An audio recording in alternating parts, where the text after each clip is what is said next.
Hey guys, subscribe for daily content, and if you're shopping for gear, make sure you check out the description for the newest items at some of the very best online retailers. There's also links for some of the items that I personally recommend. Thanks! What's going on YouTube? Metal Complex here, and today I've got another interesting knife review / knife overview to share with you guys. This is the Knafs Lander, a design by Ben Peterson. Now, let me tell you right off the bat, I'm sure you're looking at this and going, that has a really underwhelming aesthetic to it. Okay, but what Ben did here is actually pretty cool. And he did it in a way that makes it very appealing to a wide variety of different people. And it is also really not all that expensive. I'm gonna make sure that it is linked right down below. Trust me, you're gonna wanna hear what I have to say about this one. Thanks so much to Ben, actually, for sending this in for me to take a look at. Thanks to my patrons for supporting me. And please make sure to follow me on Instagram at metal_complex. Ben literally sent this and said, it's for you. I don't expect you to do anything with it. Here you go. He didn't. That wasn't until I researched what this was and the idea behind it that I was like, hey, this is kind of neat. Let's go ahead and do some specs here so that we can talk about that. And you know what? Of course I wouldn't have my tape measure handy. There it is. Overall length of the Knafs Lander is coming in at about 6 1/4 inches overall. Blade length is definitely under 3 inches, which is nice for people who live in an area where, you know, certain laws prohibit normal pocket knives. The blade, or the cutting edge length is just over 2.5, about 2.6 inches. Let's do just a couple of size comparisons up against the Ontario Rat Model 1 and the Ontario Rat Model 2. This is definitely closer to the size of the Rat 2, but it is still quite a bit smaller. Let's go ahead and put it up against the Demco AD 20.5. Alrighty, how about the Spyderco Para 3? Good to go, there we go. I think it's a good idea to point out that the actual cutting edge length is fairly close to the Para 3. And then finally, how about the Benchmade Bug Out? Alrighty, how's the action on this guy? These knives are manufactured by QSP. To my surprise, I was just gonna guess. I'm like, it's probably WE or Sabibi, or right, same company. No, QSP, and it's very good. This knife, to my knowledge, runs on bearings. The detent is tuned properly. It's very easy to deploy. This is one of those knives that's just gonna be super familiar to anybody who has spent pretty much any amount of time in this corner of the knife world. The thumb studs are placed where you want them to be placed. It's pretty easy to disengage the liner lock, and you can reverse flick it or do, you know, whatever you want, all that fancy stuff. Let's go ahead and do carry profile. So thickness up against the Spyderco Para 3, really not all that thick. Length and height up against the PM2 and Para 3. You can see here, this guy is just really not gonna be a problem in pretty much anybody's pocket. As long as you have pockets, it shouldn't be a problem. Nowhere near as long this way, nowhere near as tall this way as even the Spyderco Para 3. So great. What are we looking at for blade steel here? Do I need to actually, does it say? I bet it's D2. It is. It's D2, which is fine. I don't have a problem with that, especially at the price point. On the inside, which is the actual reason I got the flashlight out, that was weird, we have recessed steel liners that have been milled out for weight reduction, so that's good. Weight of the Lander, I'm gonna guess this thing comes in very lightweight. Yeah, 2.5 ounces, which meets that rule that a lot of people like to see on knives. An ounce of weight for an inch of blade. It definitely hits those ratios. Let's go ahead and do a hardware check. Why am I so unprepared today? There we go. Let's take a look here at the pivot. The pivot is, it looks like a T8, I'm guessing. I haven't actually checked it yet. There we go, T8. So let's go ahead and check. My tools are very inexpensive and very recommendable. You can find them right down in the section of my description that talks about the tools I use on this channel. All right, the pivot is a T8, and then these screws are T6, which is and initially that would bother me, and I'd be like, oh, there's gonna be extra screws underneath and blah, blah. Okay, that still applies, but listen, there's a reason that he has done this. I mean, still, Ben, I would have preferred that you use T8 screws here, but what he did, like the idea behind this knife, I'll choke down the hardware. Still, not a lot of hardware, pretty easy to disassemble. Make sure you have quality tools and a place to put your hardware, and you should be good to go. I honestly don't have a problem with the hardware. Let's go ahead and measure blade stock thickness. Blade stock thickness on the Knafs Lander is coming in at 98 thousandths. Not a thick blade, not by a long shot.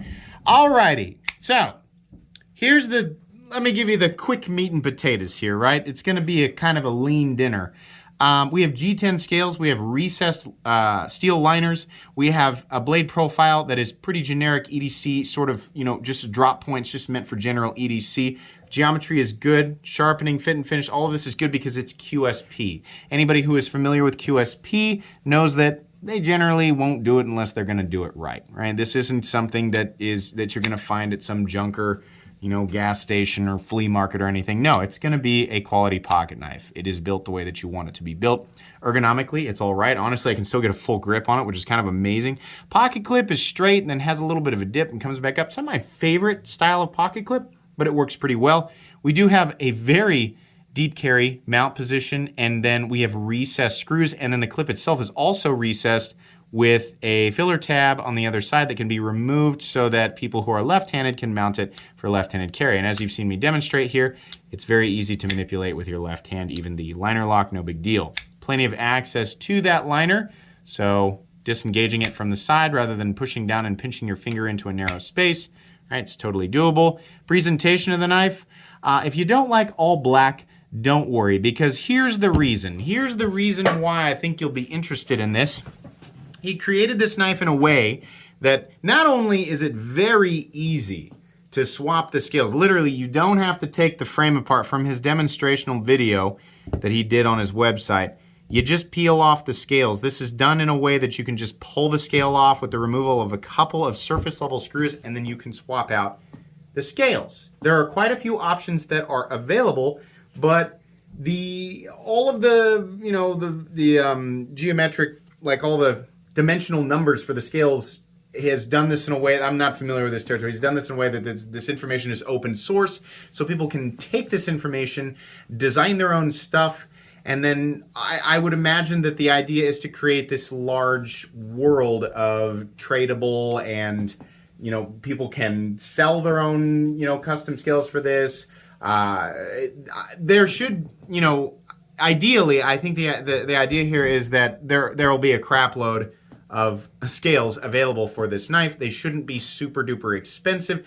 This is a very inexpensive way for people to get their hands on something that is well designed. This is not designed by somebody who is just like, oh, I think I suddenly like pocket knives. No, Ben is somebody who has been with us. It's like he's always been here, right? It's sort of like it's just like the wind, right? And the water and the fire. It's just like the elements. Ben has just always been a part of the knife world, at least the way that I perceive it. This is somebody who is a collector, enthusiast, somebody who cares about the knife community. This thing is designed properly. It's not designed in a way that's like, oh my gosh, I've never seen this before, but that wasn't the intention. The intention here was to design something that was aesthetically pleasing, right, at least in a very basic way, to a wide variety of different people, that was inexpensive and that was customizable, which is something that I like. A lot of people who collect knives, customizable in a way that is also inexpensive and accessible, right? As somebody who loves Hinder knives, I can tell you that the most frustrating part about Hinder knives is, number one, they are freaking expensive, holy crap. Number two, they're extremely difficult to get. Holy crap. Number three, the parts that I want are kind of available and kind of not, but holy crap, they are expensive, right? Imagine you take all the negatives of that away. You can get it here. This is cool. I like this idea. I especially like the open source where people can make their own stuff. That's really cool. That's a very Ben thing to do, right? Yeah.